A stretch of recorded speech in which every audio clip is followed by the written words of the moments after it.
Tuesday, July 29th, work session of the Harnett County Board of Commissioners. At this time, I will call the meeting to order and ask Commissioner Jaggers to lead us in the Pledge of Allegiance and invocation. I pledge allegiance to the flag of the United States of America and to the republic for which it stands, one nation, under God, indivisible, with liberty and justice for all. Let's pray.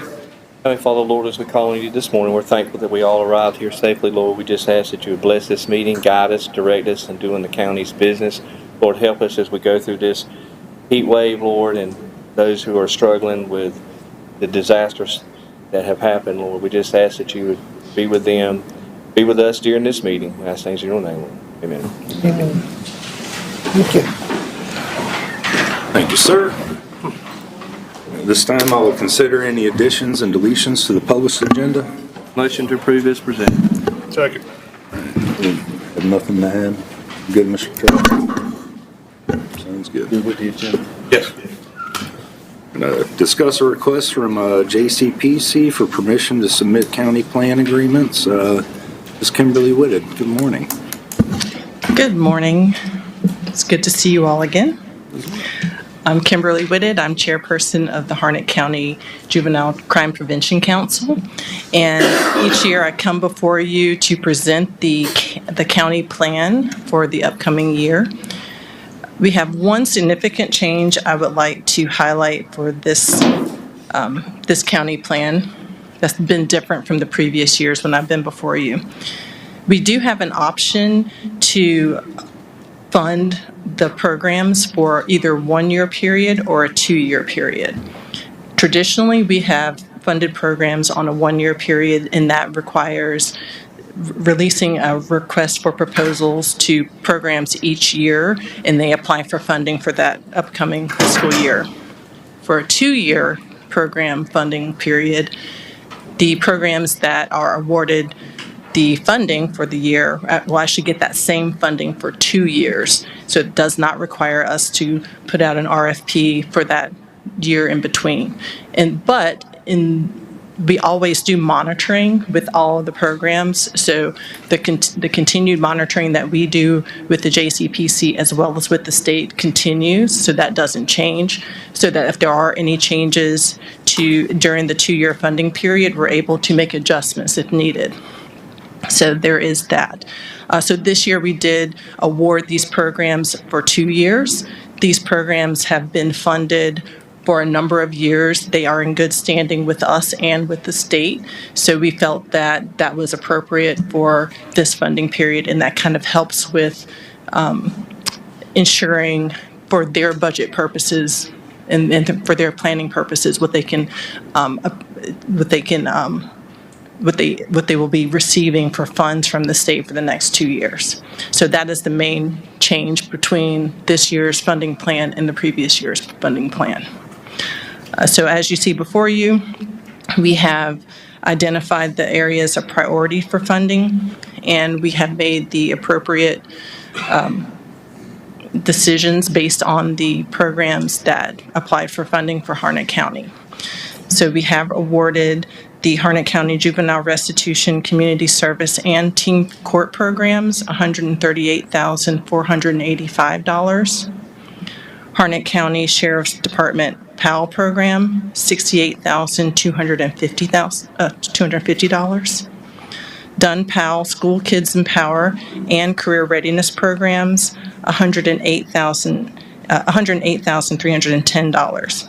And to continue with the administrative funding for supporting the meetings and for training and registration for conferences, the administration costs are for $5,000. And that is a total of $320,000 and $45,000. I have a question. Sure. The funding for the Dunn PAL as well as for the Littleton PAL, what can these funds be used for? A lot of people misunderstand that they're getting these funds, and these funds should keep them going. Yes. They're these earmarked for certain expenses, right? They are. So each program provides as part of their application, they provide what the funding will be used for.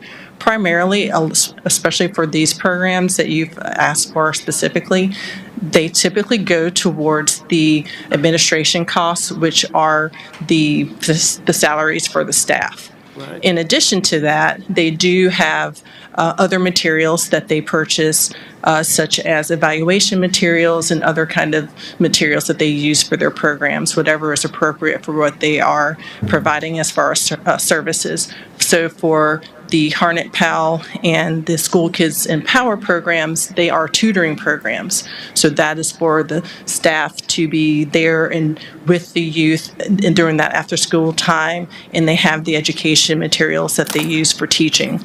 And for the career readiness part of the Dunn PAL program, they're used for materials as well as salaries. Yeah. Now, one more question. Those funds are also used for computer training, is that true? Computer training for the children. For the children? Yes. Yeah. So depending on if they have materials that they need to purchase to support for either the purchase of computers or for computer programs, that could be also part of their budget and what they use these funds for. Right. That's what I wanted to understand, because these funds are not for traveling. Because, like Littleton Pal, they take these kids on tour trips and all this. And then they are involved in a lot of tune-ins. So that does not include, it's not included in it. So for Harnett PAL in particular, because there are two parts of that program, they have a sports program that is not funded by the JCPC. Only the tutoring program is. So Okay. correct, the sports part of their programming, Dunn PAL is the same way. We do not support, or our funds are not used for the sports part of the program, only for the tutoring part. That's where the monitoring comes into play. They have to provide the accounts for what they spent the money on, and it has to match up with what they have proposed in their application and what is approved by the state. I certainly appreciate the breakdown, because a lot of people don't understand the program. Yes. Thank you. You're welcome. Questions? Ms. Woody?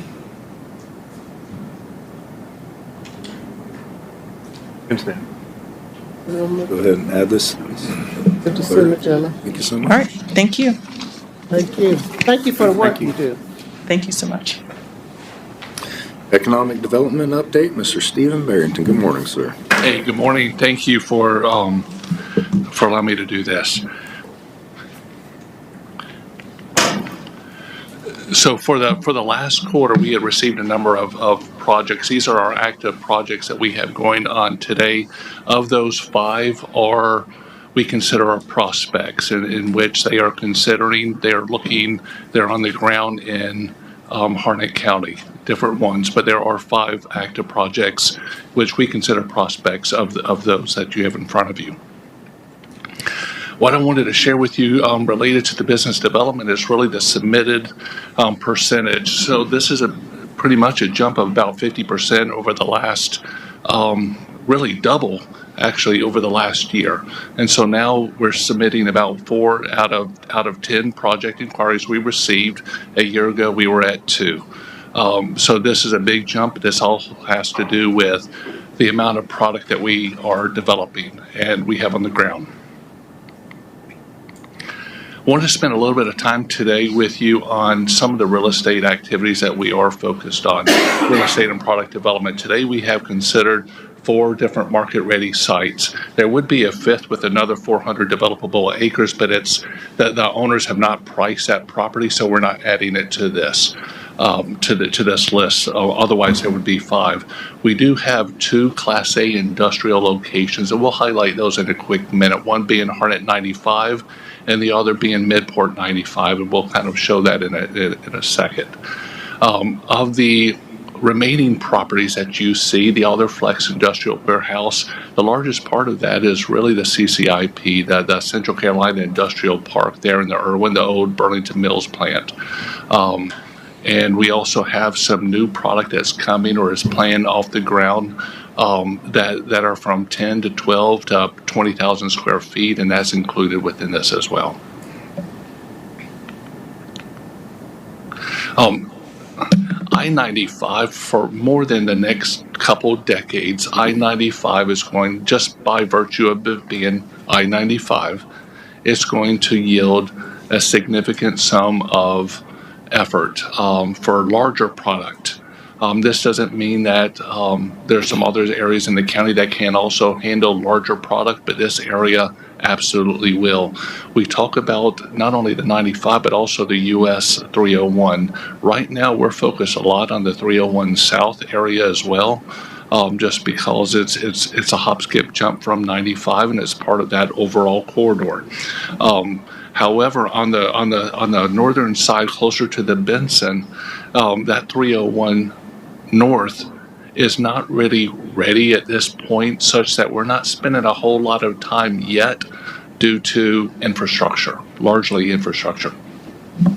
But did want to kind of highlight from one exit in Harnett County to the end of the 95 exit off of 95, from basically Long Branch all the way to the exit right before Benson. We're kind of working in that space.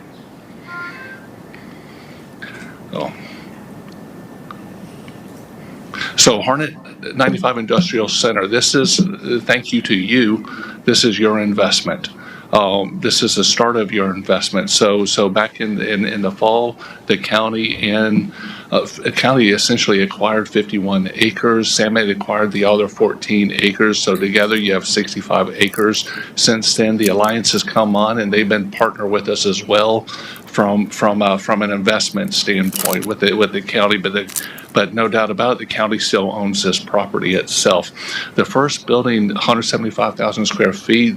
Dirt's expected to start moving after Labor Day weekend of this year, with the projection for building 1 coming off the ground in quarter 2 of 2026.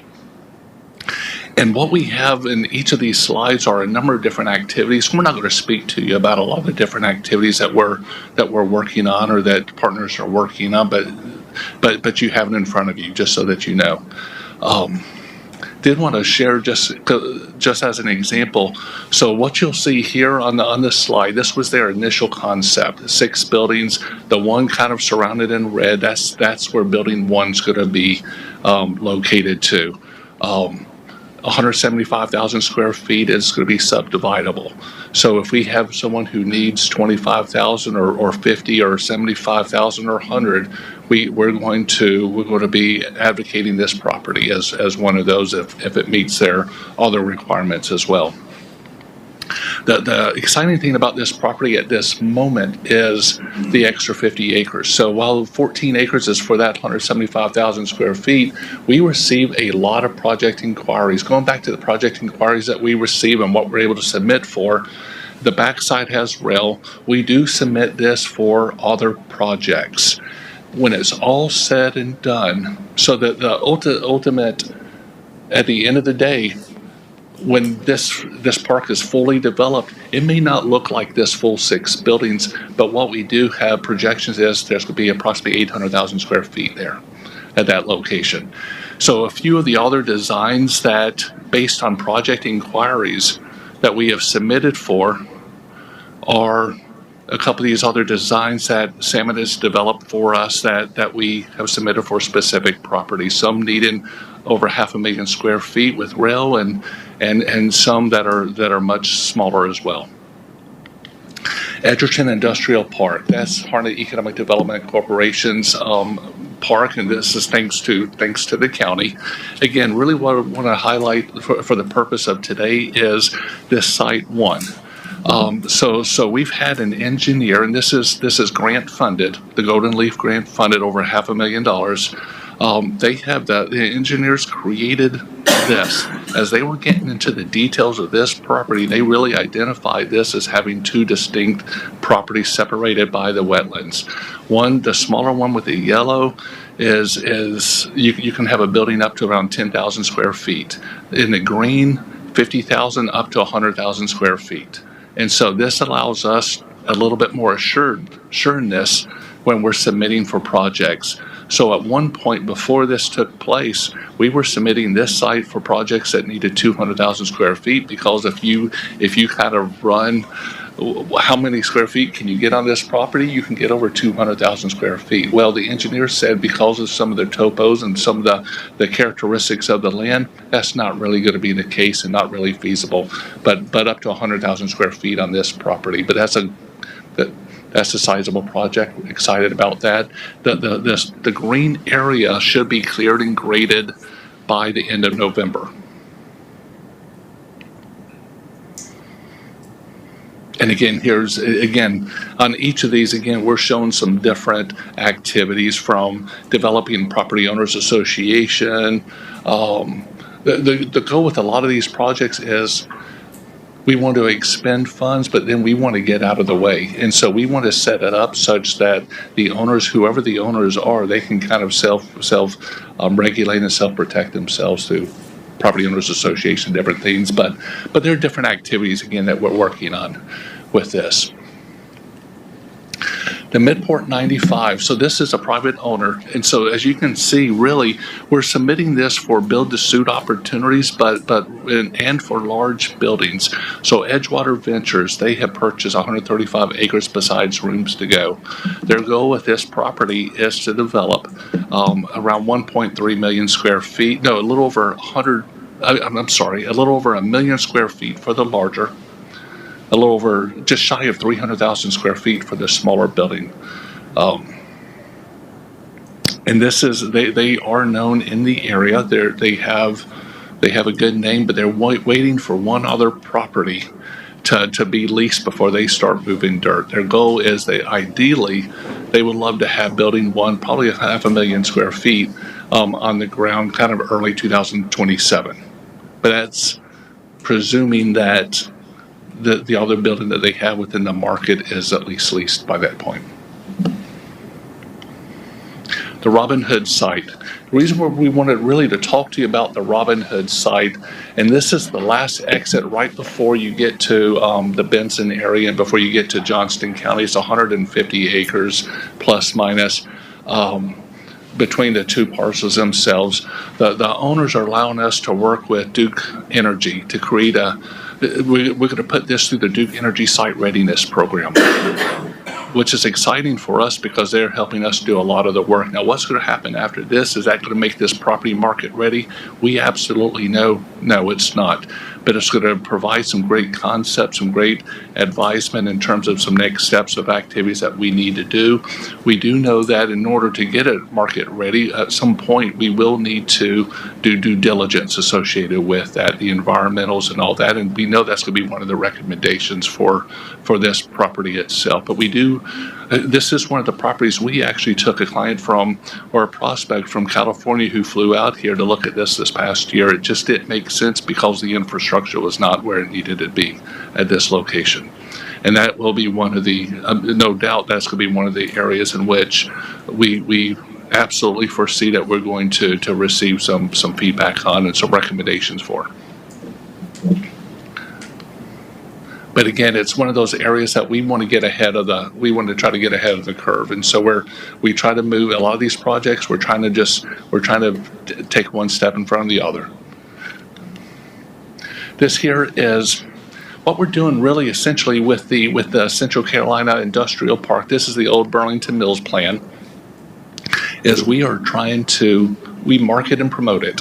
And for very certain small projects, some distribution, some storage needs, etc. This is an area that we may recommend, but they have a lot of different properties here that associated within this complex that we have submitted for different projects themselves.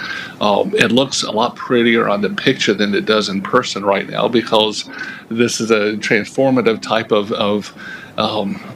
rendering that they foresee growing into at this location. If you see the very far left, those two kind of rectangular buildings, there is a plan for that to become a pedestrian walkway from a brewery to other things, having some music there. This is part of their vision, that what our goal is, how can we help them meet their vision as much as we can within our ability. Lots of opportunity and activity here. A lot fewer activities for state economic development projects, but there are some exceptions that we can submit this for. Brightwater Business Park. And again, as you see the different activities, but really wanted to kind of talk through this here. There is one parcel that remains on Highway 210 that if we do not acquire, if we do not get our hands on, and we're working with the town of Lillington on this, then the opportunity to extend Brightwater all the way to Highway 210 is not going to happen. So we're working with the owner at this point. We brought him, the town of Lillington. We've had conversations. Harnett Economic Development Corporation at the last meeting approved a significant sum to share in the cost of acquiring this property with the town of Lillington to protect it for the opportunity to extend. The engineers had a few different concepts. This is one of them. This is one that looks more likely in terms of what they plan to do from where it stops today to where it could go on 210 itself.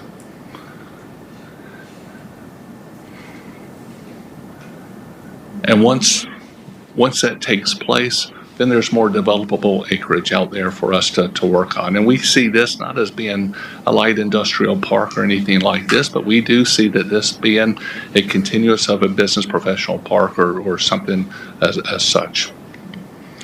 The bird site. The bird site is just is off of 401 South, just outside of downtown Lillington. So if you were to at the fork at the Food Lion Shopping Center, there's the Burger King in front of you, and you can go right or you can go left. It's just to the left, and just beyond that, this is where that property sits.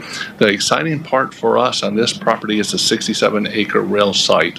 R.J. Corman is the provider of the rail, and they're working with us to help market and promote it as well. But this is one of those sites that, for larger product and larger projects, this would be one of those locations that we submit a lot of projects for.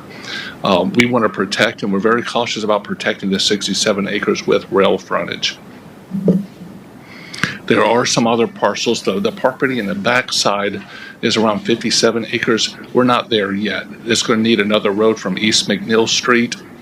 We're not going to spend time on that at this moment, except working with the town of Lillington about how to get a street from East McNeil down to that section of that property. So we're already in conversations with them on that. But at this moment, we're not submitting that one for any projects because it's too far from being ready at this moment. The 30 acres at the bottom of the larger concept plan, essentially 29-30 acres. The town of Lillington really envisions this as being more of a business professional park. And it could have light industrial, some flex space, 10 to 35,000 square feet of different spaces. But largely this will accommodate a lot of different small business park of sort. A lot of different smaller businesses ranging from 2,500 square feet perhaps to 35,000 square feet of different building types, etc. But the town of Lillington, that's their vision for this, and the property owner is working with them on executing this. So the last two properties from an industrial perspective, potential industrial perspective, in fact, we're talking more of a mixed use opportunity, is Highway 87, two different locations here. Our first go and what you have allowed us to do from a budgeting standpoint this year, and we thank you for that, is we're going to be working with an engineer to understand how do you go from Highway 87 to get back to this property. If we do nothing else this year, our goal is how do we get back there to that property? That will be the big step. Last week we did bring a developer to both properties, this one and then another one we'll share with you right afterwards, to both of these sites last week, and they came up and in both cases they're talking mixed use in different ways, opportunities. We're just trying to get more feedback in terms of how developers and different ones foresee these properties as that corridor continues to grow.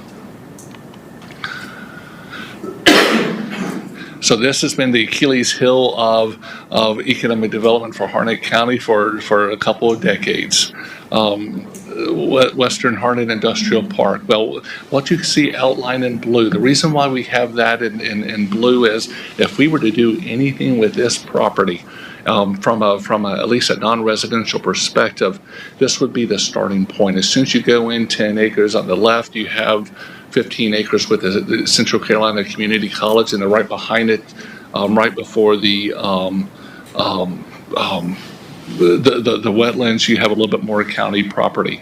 Well, Central Carolina Community College has given us the thumbs up to consider their property for how do we further develop on their property. They're open to us considering that. And so we have, there's nothing here that's been budgeted. So for this site, at this moment, we have nothing that's been budgeted for us, but we do have some partners if we want to go in a certain direction that we may try to tap if we don't try to tap them for something else. But understanding some of the things that are going to be needed for this property. One, taking a look at this, how do you extend the road that goes up to the CCCC school on their property? Continue on, it'll need to be widened. Are there any other developable areas in the back there on the sides of those buildings, in front of the buildings, etc.? And then the 10 acres that sits on the other side of Olive Farm Road itself. Again, the developer who we brought up here last week, we kind of drove through the entire property, and they likewise were thinking, yeah, we see this as a mixed-use holiday alone, where the front may be some non-residential, et cetera, but there may be some other uses, and other uses we really don't talk a whole lot about from our team, which is residential and different things. There could be a collaborative or an opportunity for multiple different types in this location because of the schools there.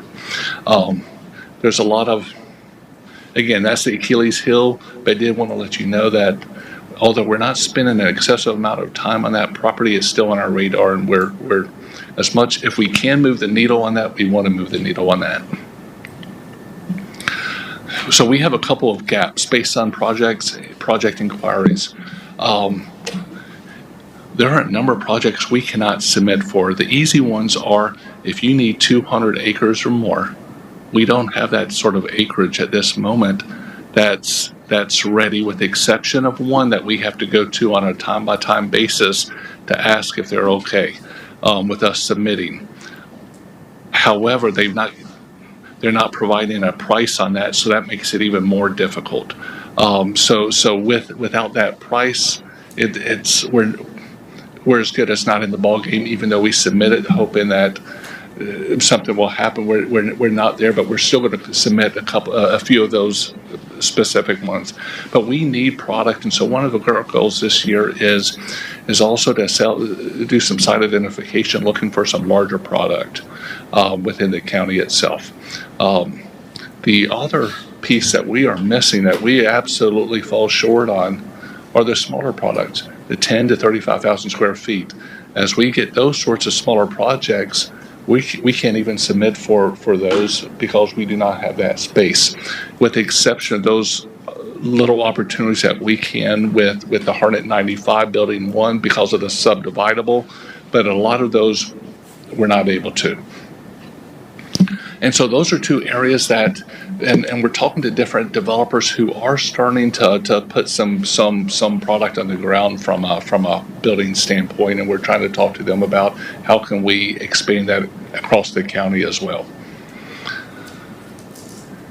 And just on that, especially on the smaller number, on the lower, there are a lot of things that we could do in across the county. But when we're starting to work with also, we want to help support the municipalities, because when they're successful, we're going to be successful. Many of them will not be able to handle larger product. You have the Irwin, you have the Coach, you have the Anger, and we're saying the product that we're putting out there on 95 is not the type of product that's ideal for your community, etc. This product will fit anywhere. This will fit in their community. This will fit across the county as well. Retail, the biggest thing that's really want to talk about retail as much as anything else is retail is looking. We know of 3 distinct shopping center, not individual companies, but shopping center developers who are, we don't foresee them choosing between, they're multiple, we do not foresee them choosing between 3 different locations. We see 3 different locations being grabbed up by shopping center developers over the next several years, who are looking in different markets. One was just recently approved over in the Angier area, but there are 2 to another one that's even courting the Irwin to Dunn area, but you got the western part of the county, you got the Lillington as well, that there are shopping center developers that are looking at each of these. And again, they're not looking to, if there's a top tier chain, each of these are different markets for the shopping centers themselves and for top tier grocers as well. And on top of that, there are individual companies. We've sat down with hospitality owner who's looking to bring in a much nicer name brand right here into the county as well. It wouldn't be in the Dunn area; it would be more in the county that they're looking at, as well as individual companies. And so, activity begets activity, success begets success. And so, we're again, all of this is moving steps forward. And the last thing we really wanted to do with the retail strategies, this is the last slide, is really talk about their ability to support developers. So as a developer, as an example, was looking at the shopping center opportunity in a location in the Angier area and promoting it to the town board there in Angier, retail strategists provide them with a gap analysis, linkage report, and different things to really be able to help them understand if that's a good market, but also to help them sell that location to bigger brands itself. So retail strategy has been a great partner, continue to be a great partner as well. And that's the update. Sir, questions or comments? Very good. Well, I have comments. And I have questions. And I have comments. I want to say this is the best report I've heard in many, many years. I've been sitting here since 2014 looking for something to come to Harnett County. So I got to give you kudos for that. Another thing, the land that's on McNeil Street. Yes. Are you saying that that's going to be a potential industrial site? Or? No, ma'am. But there is some land that the town of Lillington owns that starts off of East McNeil Street, and that would be an entrance into down the road. I know what you're talking about. To the property itself. Yes, Yeah, ma'am. It would be. I know what you're talking about. Another question: what has happened to the pharmaceutical plant? Great question. So there are 2 companies back there that are working. So we know over the last year, ILC Dover and Ingersoll Rand, which is a public company, they're now one. They have been spending, and they should be up by now. They've been expending since the beginning of the year tremendous sums of dollars expanding inside their building. Ryzen Pharmaceuticals was acquired by another company from New Jersey, an Indian-based company, and right now they're still, the goal is still early stage, early stage. They do a couple of things, and I'm trying to think of what it's called. I won't be able to tell you, but they're doing early stage pharmaceutical testing. Our understanding is they've not started any sort of that at this moment here. They're still trying to figure out inward to their developing the building space itself. It's been a long project. You're exactly right. In fact, the state, Another company has taken it over though, right? It's not the Cryogen project. that is correct. They're still going by the name Cryogen Pharmaceuticals, but it's another company that's now taken over completely. Okay. The other question I have, on 210, Yes, ma'am. you did mention something about, the site there on 210. It's a huge site there. Is that gonna be industrial or it's gonna be houses built on that road? That's a great question, and I think we're talking about that sliver of road. Are we talking about the sliver of road that we want to acquire off of 210 such that Brightwater Drive can extend? Is that the one we're talking about? It's one they've already started preparing for something there. But then there are many sites on that 210 road, because there's one site I do know that, well, I don't know. I'm just hearing what's been put in the public. There's gonna be about 1,000 homes put on that site.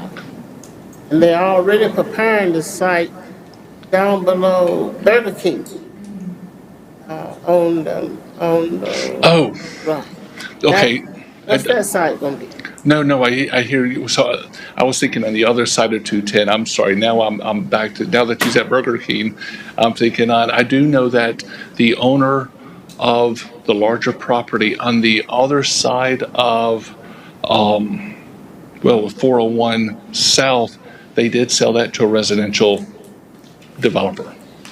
Oh, really? Yes. About 30 some acres on that.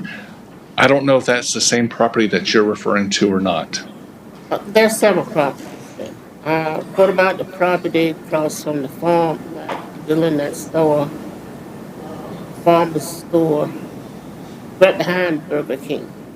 At the opposite side of that, there's another site there. Is that the site you're talking about? No, the site I'm talking about is if you go on Burger King, go to the left, probably a quarter mile down the road, you'll see kind of an old historic Oh, white I building. know. It's back there. It's kind of I know that what site. you're talking about. That's what I'm talking Okay. about. That where you're referring to, I'm not certain. Okay. But anyway, even though you don't know, that's probably the town of Littleton property too, right? On the right, on 210, going down. I didn't hear the full thing. On 210, Yes, ma'am. on the right, they're preparing this land for, I don't know, it's gonna be industrial site or it's gonna be for housing. We've not But heard below any. that is another site. It's Littleton and it is residential. It's gonna be residential. It is Littleton, yes ma'am. Yeah, and that's gonna be Littleton. I assumed it was Yeah, gonna be you're Littleton. correct in both. Thank you. Thank you. Yeah, that's what I'm trying to figure. Is it gonna be, that's Littleton, it's gonna be residential, whatever. But below that site, there's another 1,000 acres down. Is that gonna be residential too? It's, last I heard, it's to be Littleton's jurisdiction and to be residential as well. Yeah, I don't think that's anything approved yet, because ma'am, that's what's trending. Awesome. Thank you. Thank you. They're running me out of town now. Okay, thank you. I You're appreciate your report. You Of did a course. very thorough report. Thank you. I also want to echo some of the same sentiments as Commissioner McCoy and give you and your team kudos. This is a lot more than what we've had, and this is exactly what we've been expecting. So thank you so much. No, you're very welcome. Really appreciate it. Mr. Chair, I did have one question, if I may. Yes, sir. On the 95, the north of Dunn, the two sites, I guess that would be Midpoint and Robin Hood site, and you said that we were not at a point where we could market that because of infrastructure. Is that because lack of shell space, or what particular infrastructure are we lacking? No, that's an excellent question. And this is not Midport. In Midport 95, we're marketing. So we're absolutely okay on that. The Robin Hood site, a couple things. One, we don't have the due diligence done. That's one. So we're not heavily doing that. The owners have not. They have to identify the price. That's part of this process itself. And then secondly, from an infrastructure, that is our scare right now. We're talking water, sewer. Okay, that was my question.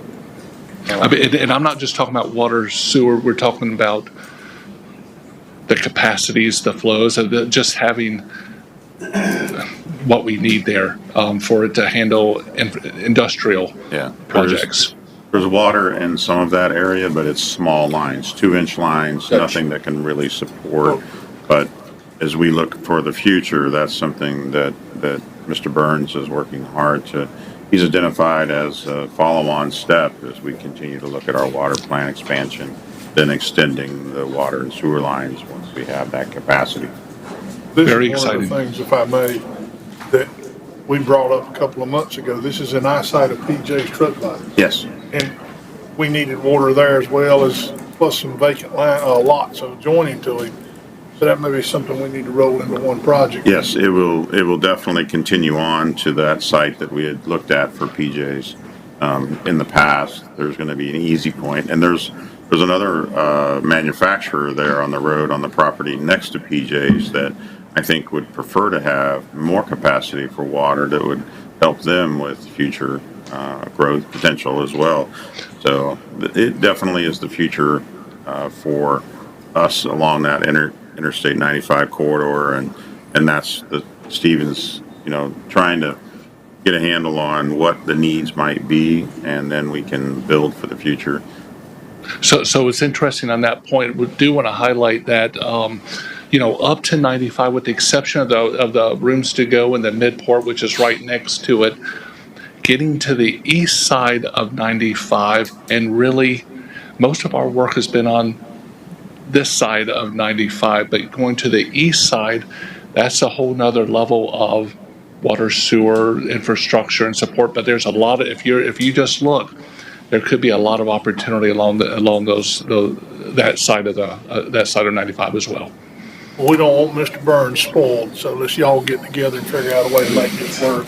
That's wonderful. Thank you. Thank you. Thank you, sir. That was the basis of my question. I wanted to know if that was something that whatever our needs were there, is that something we have direct control of, or something that we've got to have some kind of partnership with? But it sounds to me like we're at a point we're trying to identify exactly what we think our capacity needs may be before we can start putting that plan in. That is very That's true. my understanding. That is my perfectly- understanding. That is Yes. what we're doing. Okay, thank you. We're doing. We identify that's a potential for growth, but we don't know what our needs are in that area. Identify them, and then we'll develop a plan that will coincide with, our future growth of our regional water system. Sounds So good. you're having to deal with the Hood family on the Robin Hood side. Yes, in fact, Robbie Hood, in our last meeting that we had with him, said that their family is now ready, or he's gotten it to where they're now ready. At where not long before that, we had heard that wasn't quite ready for different family circumstances and things, whatever. But he did tell us they were ready. Sounds good. Thank you. Thank you. Thank you, sir. Thank you. Their report, Brent, are we working on that structure of where our water needs are gonna be? For that We area. started that?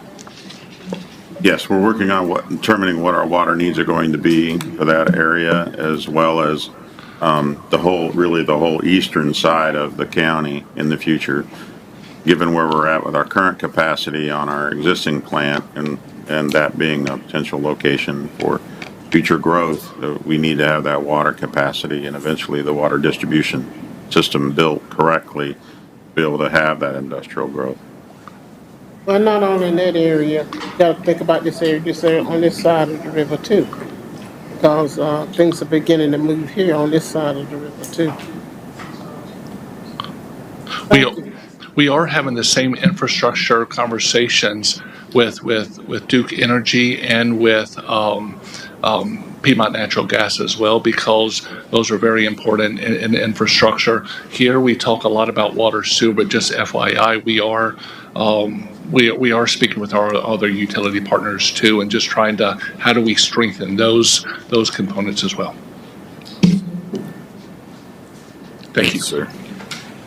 Discuss a request to review and consider Harnett Regional Jetport's annual airport capital improvement plan. Mr. Bradley. Good morning, sir. Good morning, Mr. Chair, members of the board. Before you is a airport capital improvement plan with regard to airport infrastructure grants and non-primary entitlement funding from the state. Each year, we're required to submit this to North Carolina Department of Transportation, Division of Aviation, and this is what our engineers have prepared for us to submit. We just need your approval to submit that. As you know, our plans to expand the airport include land purchases to do that. And this is how we will foresee using our NPE and AIG funding from the state to do that. And it's before you for your consideration. Pleasure of the board. Go ahead and add this to the consent agenda as well. But I have a question. Yes, ma'am.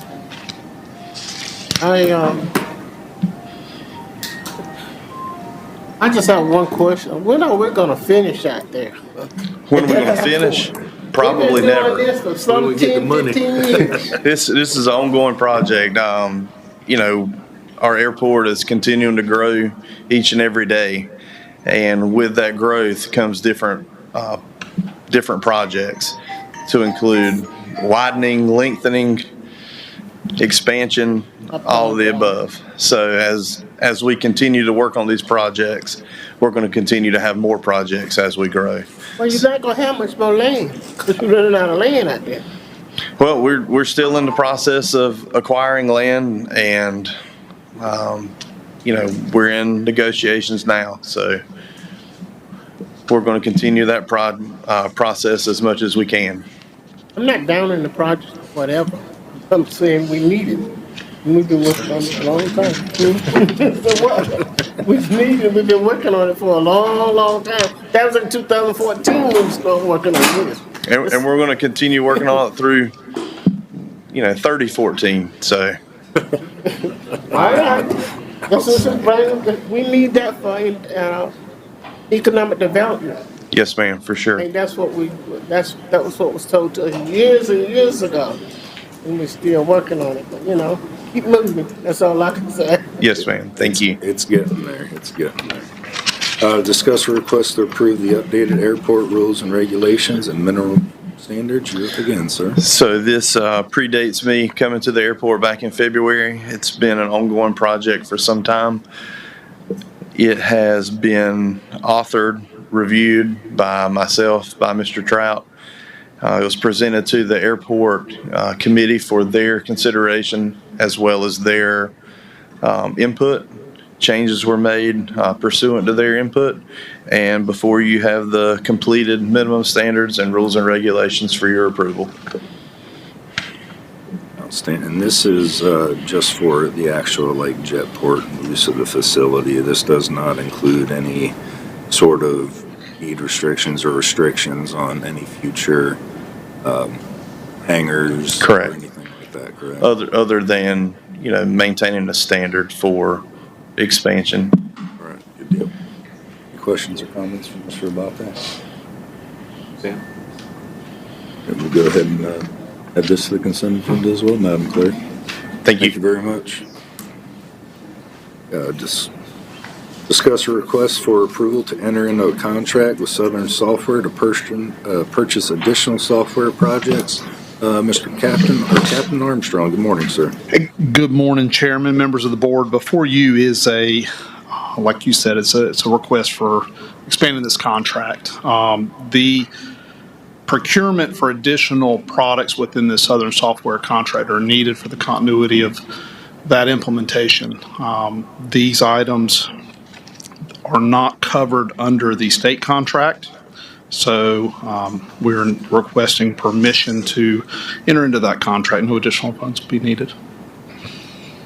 Questions, comments? Pleasure of the board. Add this to the consent agenda as well, Madam Clerk. Just for clarification, sole source letter was submitted. So these are products which the company provides to work within that product itself. So thank you. All right, thank you, sir. Discuss a request to approve the North Carolina Department of Transportation FY 2653 Administrative Grant Agreement. Ooh, that's a mouthful there. Mr. Barry Blevins, good morning, sir. Good morning, sir. Good morning, Mr. Chairman, board members. This is an annual requirement. We apply for $5311 last calendar year, and it takes a year of processing, and then the DOT puts it up for us for an agreement for this fiscal year. So, and the total amount was $400,312. The match is $60,048. This was included in our budget request, and with your approval, all those dollars have been allocated.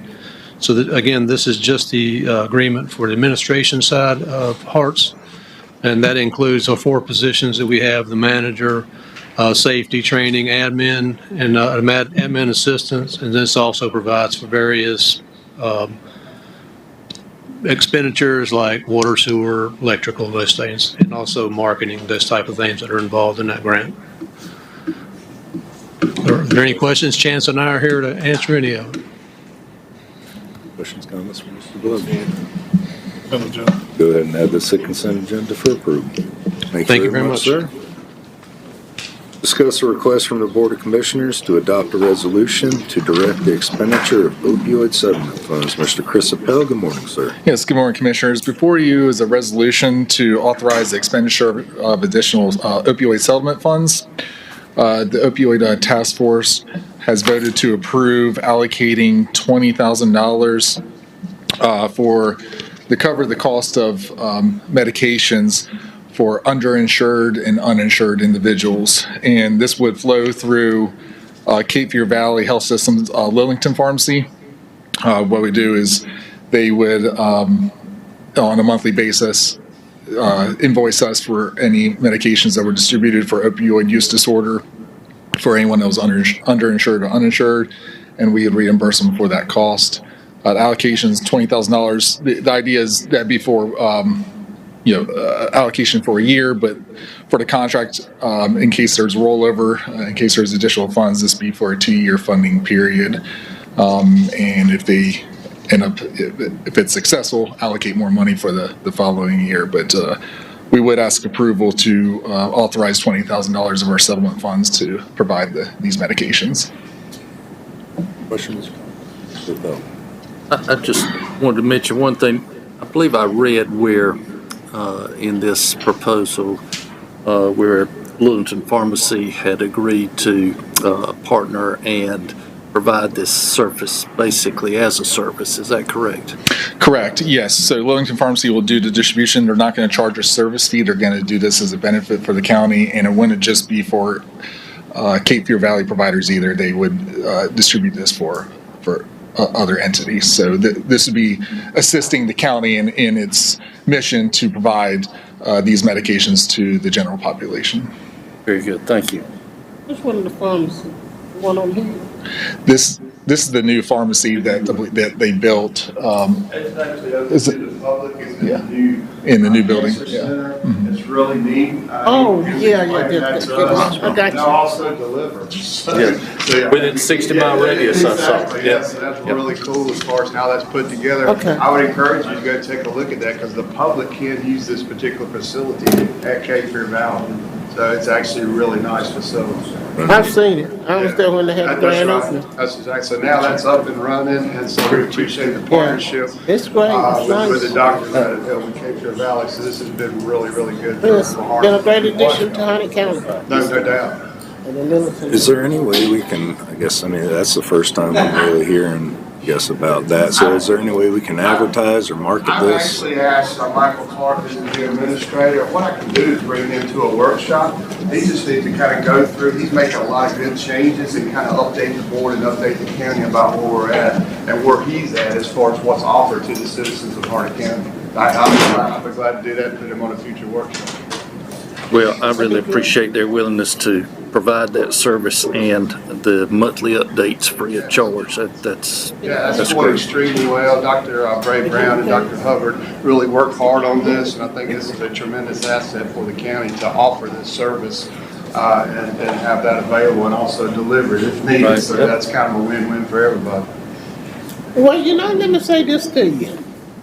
I give you praise when the praise is needed. You guys have done a great job with that opioid program. Thank you. Thank you. got a good group of And the county need to be in the number one spot, right? That's right. That's right.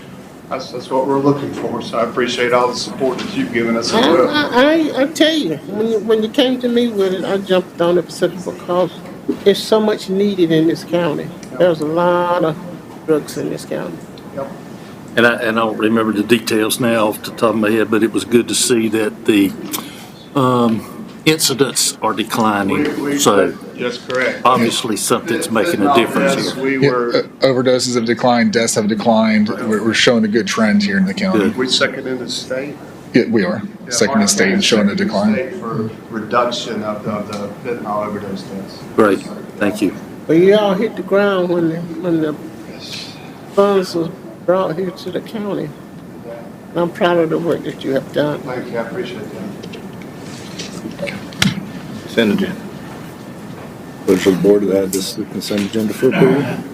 We'll go ahead and do that, Madam Clerk. Thank you much. Okay, next we will review applications to serve on boards and committees. We have received 2 applications, one for the Board of Health from a Mr. David Hasselmeyer. He'd like to be considered for the public member position. His application is attached. He is from voting District 3. We also have another one for the Harnett County Commission for Women and Youth. The application was from Miss Godfrey. She would like to, bless you, sir. She would like to be considered for the District 4 vacancy. Her application is attached as. Mr. Chairman, Mr. Hesselmeyer is from District 3 in Lillington. I would recommend his appointment to the Board of Health. No opposition. We'll go ahead and add him for approval for the consent agenda. Do I hear anything on Miss? Mr. Chairman, I'm not ready yet for District 4 just yet. Okay. Well, we will hold this off until next week for consideration as well. All right. Thank you very much. I would like to say, I'd like to know what that Commission of Women are doing. Get a report from. Absolutely. I mean, Is that something you can arrange? I'm saying, Yes. I'm saying this because. Right, we've We've been having some issues with being able to get a quorum for that organization. Actually, looking and reviewing over some information as to whether it is attacking and addressing the things that we want to see. But the biggest issue is not being able to have a quorum and be able to have a meeting. They had elected officers. I believe they left. So there are a number of issues, so it would be good to provide you an update. It is something that was brought to my attention a few weeks ago as a potential issue that we need to talk about as to whether it's still meeting, whether this program, or this committee is still meeting the purposes that we intended for it, and whether it needs to go a different direction or we need to put some extra effort in order to get it going again. Can you Well, send I want it to continue to exist because there are a lot of needs in this county pertaining to issues that affect women as well as their families. Right. So there's a lot of work to be done. I just want to see if they are still moving. Can you send me the organization? I mean, I'd like to know what it was founded, Yeah. what the Yes, I will. purpose of the committee was. To address issues of women and their families in this county. That's what it's for. Sounds like we need a review of those bylaws. Well, that's a broad, to yeah, I kind of know the enforce that bylaws. and clean I it was up. there. You guys sound like you guys I'm are on it, so I organized. appreciate it. Thank you. That brings us to the county manager's report, Mr. Tripp. Thank you, Chairman. One item I have that I want to bring attention, we were included in a House bill that was passed by the House related to helping to establish a new zip code in our county. We've been working on this with the Zip Code Coalition for a while, and we made it through the first step of getting the House to approve it. It has now moved over to the Senate, and I'll be contacting our senators to make sure they're aware of it so that they can take a look at it. What's interesting, though, is we are the only county that's in that legislation, and so ours is going to need to be tweaked a little bit with regards to we don't want our whole county to have one zip code, which is basically what the towns want, is to have one zip code for their whole town. But we're working with Congressman Knott's office to help to modify that language as it comes through the Senate. So I'll keep you updated on that. This has made it this far one other time, and so we're excited. It's earlier in the session. We're hopeful that the Senate will support it as well. The other item I have is, as you show on your agenda, the proposed zoning change. This is the property up on Piney Grove Rawls Road in 401. We received information back from the DOT related to that, so we'll be looking to bring it back onto the agenda, bring it from the table for discussion based on that information. And that information's been provided to you previously by our clerk. And so we're taking a look at that again so that we can address that issue. And the owner of the property has been notified that we'll be discussing it again on the 4th. So the owner will be available if there are questions regarding that particular rezoning request. That's all I have, Chairman. Outstanding. We have a need for closed session. No, Mr. Chairman. Even better. Do I hear a motion to adjourn? Motion to adjourn. Outstanding. I have a motion and a second to adjourn. We are adjourned.